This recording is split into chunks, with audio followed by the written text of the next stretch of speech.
나는 왜 매일같이 이렇게 그림을 그리고 있나? 본업도 아닌데, 자기 만족을 위한 취미 생활일 뿐인데, 이 그림 그리는 행위를 나는 왜 매일 붙들고 앉아 있을까? 라는 질문을 스스로에게 던져보았다.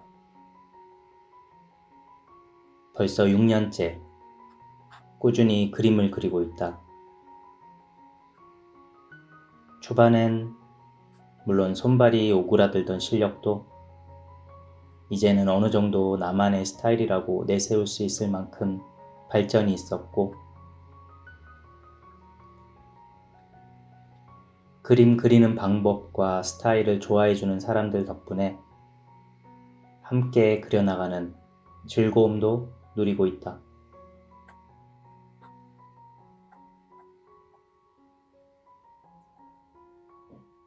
하지만 무슨 계기로 이 루틴을 시작하게 된 건지 사실 가물가물해서 그와 비슷한 질문이 들어오면 나 스스로에게도 명쾌하게 대답을 해주지 못한 경우가 많다.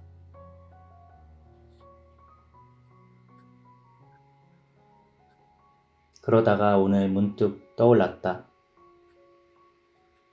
이 루틴을 시작하기 한참 전에 들었던 한 이야기가 문득 떠올라 시작했었나 보다.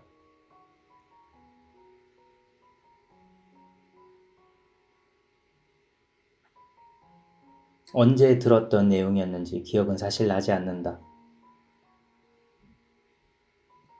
어느 나이 지긋하신 노 부인의 인터뷰 내용이었던 것 같다. 젊은 시절에는 가족을 돌보며, 나를 돌보며, 돈을 모으고, 안정된 삶을 목표로 살아간다.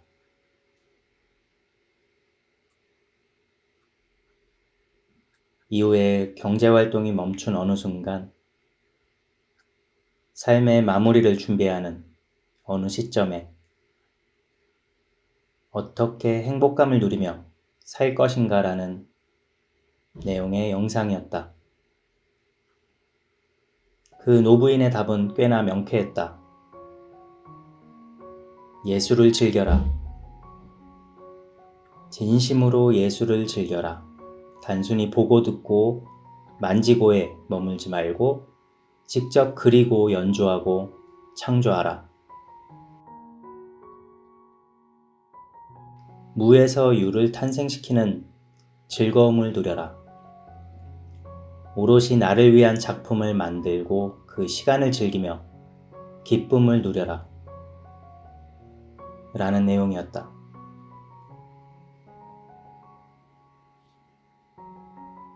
전체 인터뷰 내용은 기억이 나지 않는다.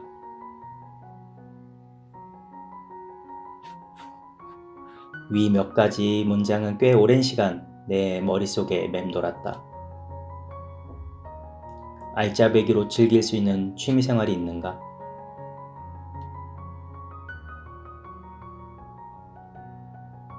운동을 꽤나 즐겨하는 나이지만 나이를 거스를 수는 없는 모양이다.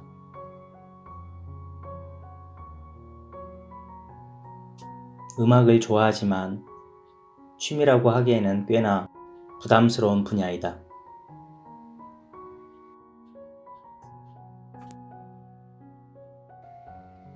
나의 전공은 디자인과 건축이다.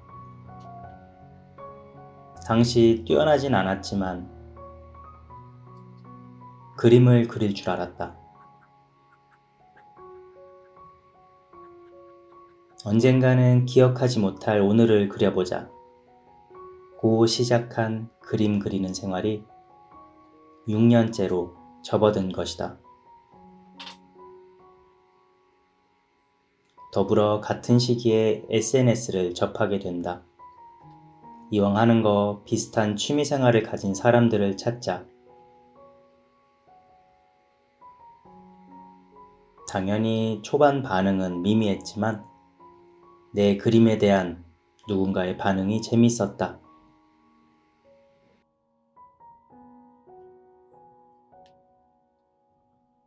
나에게는 좋은 자극제였던 것 같다. 그림이 쌓여가는 자기 만족도도 물론 높았지만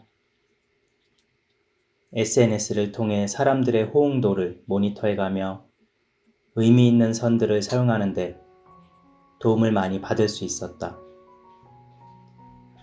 그림을 그리는 취미 활동이든 음악을 즐기는 활동이든 내가 평생을 함께할 취미 활동 하나 정도는 찾아가는 노력 꼭 필요한 것 같다.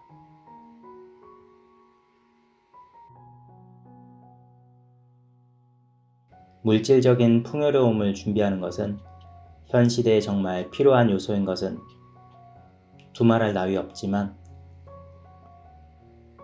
심리적인 풍요로움을 위해서 나만의 즐길 거리를 찾는 노력을 게을리하면 안 될 것 같다.